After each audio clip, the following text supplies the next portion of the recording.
tous, aujourd'hui on se retrouve pour la construction de la Vertex K8400 que l'on voit ici. C'est le dernier modèle de chez Véléman et on a fait un petit tuto pour vous montrer un petit peu comment se passe le montage en vidéo. Donc tout d'abord je l'ai acheté sur Selectronic, je l'ai reçu sous 3 jours et nous allons passer maintenant à la partie montage. Allez, on se retrouve pour le montage et la fabrication d'une Vertex de chez Véléman, la K8400. Donc là actuellement nous avons monté une partie du châssis et nous l'avons fini. Nous allons attaquer l'écran LCD. Ça n'a pas pris beaucoup de temps, mais c'est vrai qu'à deux c'est mieux parce que pour passer la main à l'intérieur et venir visser les vis, c'est pas évident. Donc au niveau du matériel, nous avons une visseuse avec un embout de 8 et on l'a réglé ici sur 3,5 4 pour nous faciliter le serrage, parce que sinon c'est vraiment très laborieux et très long de serrer toutes les vis avec la clé de 8. Une clé Allen, une autre petite clé Allen de 2,5, ok, une clé multipasse de 13 et 8 et toutes les autres, un pied à coulisses parce qu'à un moment il faut prendre certaines cotes, une clé multiple là, une autre clé, quelques petits gadgets et voilà, quelques petites clés de 6, de 7 et de 8 pour resserrer. Ici on a toute la partie électronique, on va attaquer à l'instant, c'est-à-dire qu'on va attaquer l'écran LCD et toute la suite, et ici une autre partie de la visserie qui reste. Donc voilà, très facile à monter pour l'instant, très pratique, même avec la visseuse, rien à casser. Les éléments de finition là, de fonction d'éclairage, franchement sont très solides, très bien faits. Pour l'instant, aucune vis à foirer, rien à casser. Je trouve que le concept est plutôt pas mal. C'est assez solide, la rigidité, bon, elle fait son poids quand même, hein, mais voilà, on va voir pour la suite ce que ça va donner. On s'est installé un petit stand ici, donc c'est Sarah qui s'occupe de regarder sur internet un petit peu le montage et la suite des événements. Donc là on va attaquer la carte électronique, c'est-à-dire l'écran LCD, et puis on s'est fait des petits paniers pour les pièces puisqu'elles sont très bien répertoriées par sachet, et en fait rien n'est mélangé, chaque sachet a un numéro et qui lui est assigné, et voilà. Pour l'instant, tout se passe bien. Allez, on se retrouve pour la suite d'ici quelques instants.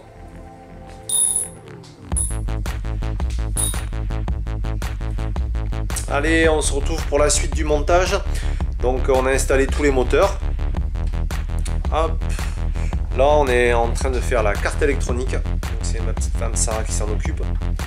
On est en train de tout relier. Pour l'instant, tout se passe bien. Toutes les broches vont parfaitement dans leur place. Les câbles sont bien faits. Les vis sont parfaites, franchement il n'y a rien à dire, hein.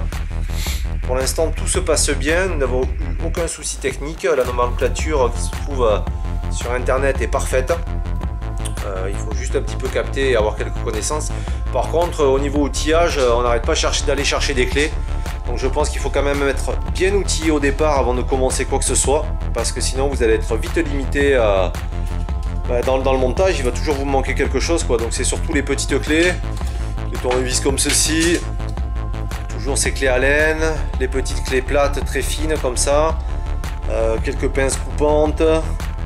Qu'est-ce qu'il y en a d'autre? Ah oui, du frein filet, parce qu'il y a les écrous sont des écrous freins qu'il y a ici là, mais par contre il y en a pas mal qui sont sur les moteurs et qui n'ont pas de frein, donc je pense que comme c'est pas notre première imprimante qu'on monte, il vaut mieux rajouter du frein filet sur chaque écrou et chaque vis afin que ceci ne se dévisse pas dans le temps avec les vibrations, tout ça, parce que sinon on va constamment être amené à resserrer tous les écrous et toutes les vis, donc c'est pas le top, quoi. Donc il va vous falloir aussi un pied à coulisses, ça c'est important parce qu'on a besoin de prendre pas mal de cotes, puis voilà, hein, pas mal d'outillage, quoi. Tout ce qu'il faut, quoi. Moi j'ai ça, j'ai pris aussi une petite caisse à outils comme ceci, et avec tous les embouts et tout ce qu'il faut, et petit à petit ça se monte, hein, il faut être méthodique, patient, mais dans l'ensemble tout se passe bien. Donc une fois que la carte électronique sera placée, on se retrouve pour la suite. Allez, à plus. Allez, la suite, on vient de brancher la carte électronique. avec les rampes, les polulus, ainsi que la carte d'alimentation. Tous les moteurs sont alignés. Tous les branchements sont faits, les end-stop, les aides, les alimentations de moteur, l'extrudeur est en place aussi. Il ne reste plus qu'à brancher le câble. Donc très facile, hein, vraiment avec la fiche technique et la doc qui sont mises à la disposition sur le site. On n'a eu aucun problème, tous les câbles sont bien comment dire, sont bien nomenturés. Il y a une petite fiche, un petit bout de papier autocollant au-dessus qui explique bien où ils vont, comment ils se positionnent, tout ça. Donc pour l'instant on n'a aucun souci de montage, tout se passe bien. Il est midi, on a commencé un petit peu hier soir, une demi-heure. Ce matin on a repris à 8 h, ça fait 4 heures qu'on est à 2 dessus. Et voilà, tout se passe bien. On va attaquer maintenant la partie plateau chauffant et extrudeur. Allez, à tout de suite. Allez, là on vient de finir le montage de l'extrudeur avec les ventilateurs, la buse et tout le reste. Voilà, un travail propre, hein, c'est vraiment bien soigné, tout s'ensemble parfaitement. Alors, petit détail, ici, en fait, le ventilateur qui est censé refroidir la buse, ici, je ne sais pas si on voit bien, en fait il n'y a pas de vis, il est simplement collé avec de la glu. Donc il va vous falloir un bon tube de glu bien sympa. Moi j'ai la chance d'avoir de la Wurt, c'est une colle cyanique qui est vraiment très efficace et qui colle vraiment très bien. Donc moi je pense que cette partie là il faut d'abord monter toute sa buse et ensuite venir coller le ventilateur à la fin, parce que dans la nomenclature de montage ils disent de le mettre, de le coller, de tout assembler. Donc il vaut mieux d'abord tout assembler, tout monter et venir coller à la fin le ventilateur. À savoir aussi que pour les petites vis qui sont là, il va vous falloir un tournevis. Alors il est où?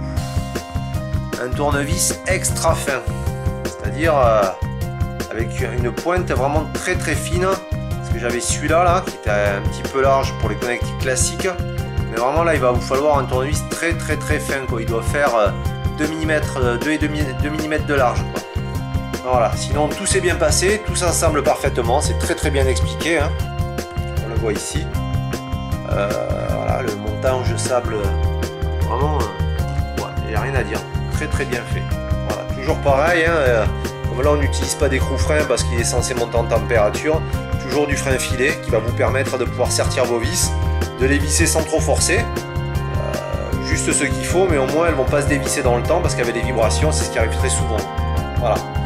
Allez, on va passer au montage des axes et on se retrouve un petit peu. Allez, on s'approche un petit peu du but. Voilà, nous avons installé tous les axes.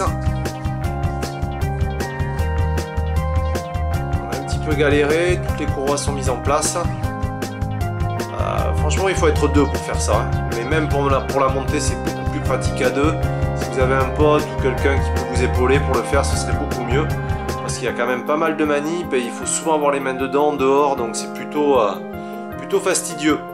Donc voilà, qu'est-ce qu'on a en plus en matériel qu'il va falloir qu'on utilise?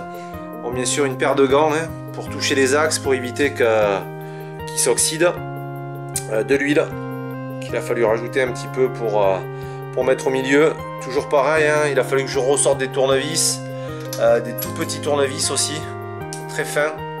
Voilà, pince coupante, tout le nécessaire qu'il fallait. Autre petit point aussi, là sur ça là, il y a des toutes petites vis noires, mais vraiment très petites quoi. Et on en a perdu une. Je crois qu'on en voit une ici là, voilà. Elle est ici là. Voilà, il y en a une qui est tombée, on l'a jamais retrouvée. Donc heureusement que j'en avais un petit peu de côté, mais voilà, elle a glissé des mains, elle a roulé par terre et pourtant on a dû parquer et on l'a pas retrouvée. Donc prenez bien soin de faire très attention à ces petites vis. Pourtant on avait mis une serviette sur la table justement pour pas qu'elle roule, pour qu'elle reste bien accrochée, mais ça n'a pas suffi. Donc voilà, pour l'instant ça avance, hein. C'est le même principe que l'Ultimaker 2 qu'on a dans notre atelier. Mais voilà, 3 fois moins cher quoi. C'est toujours pareil, 4 fois moins cher même je crois. Donc voilà, la finition avance, on y est presque. Il est quelle heure là?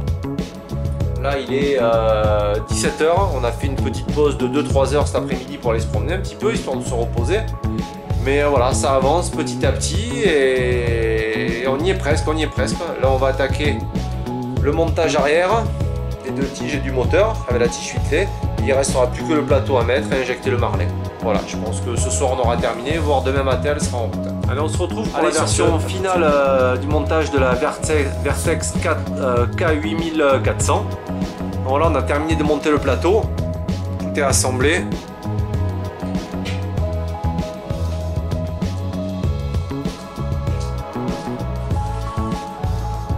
Il y a quand même quelques trucs à savoir, il faut vraiment bien suivre la nomenclature pas à pas. Et ça s'est vraiment très bien passé, hein. Il faut vraiment être 2 personnes pour la monter, c'est beaucoup plus pratique. Actuellement là il est 19h15, on a commencé ce matin. Bon ouais voilà, il faut 10-12 heures pour pouvoir la monter correctement, pour pouvoir tout assembler.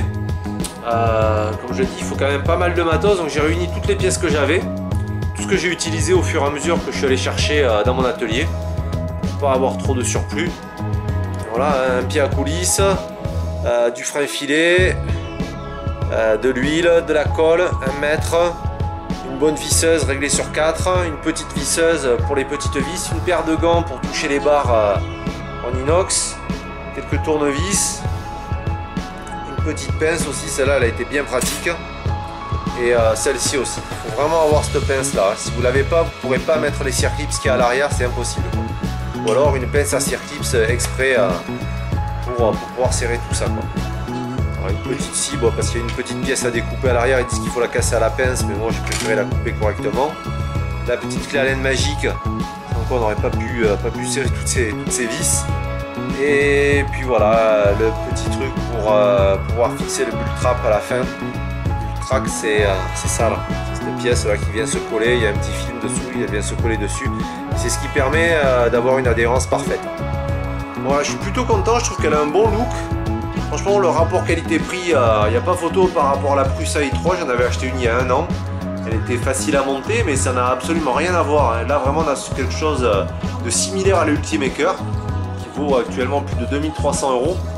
Et le rapport qualité-prix, c'est le jour et la nuit. Maintenant, on va voir demain, on va injecter le marlin, et on va voir ensuite qu'est-ce que ça dit au démarrage, si on a tout bien fait, et si ça s'est bien passé. Allez, on se retrouve pour la suite très bientôt.